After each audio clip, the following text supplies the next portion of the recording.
2018 সালের বিতর্কিত নির্বাচনে রিটার্নিং কর্মকর্তা হিসেবে দায়িত্ব পালন করা 33 জন জেলা প্রশাসক অর্থাৎ ডিসিকে তাদের বর্তমান পদ থেকে বিশেষ ভারপ্রাপ্ত কর্মকর্তা অর্থাৎ ওএসডি করেছে সরকার।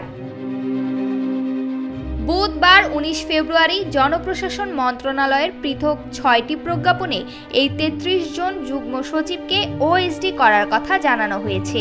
ওএসডি হওয়া এসব কর্মকর্তা যুগ্ম সচিব পদে বিভিন্ন মন্ত্রণালয় ও বিভাগে কর্মরত ছিলেন। তারা 2018 সালে অনুষ্ঠিত বিতর্কিত নির্বাচনে রিটার্নিং কর্মকর্তার দায়িত্ব পালন করেছিলেন। প্রকাশিত প্রজ্ঞাপনের মধ্যে 5টি প্রজ্ঞাপনে প্রতিটিতে 6 জন করে এবং আরেকটিতে 3 জন কর্মকর্তাকে ওএসডি করার কথা জানানো হয়েছে।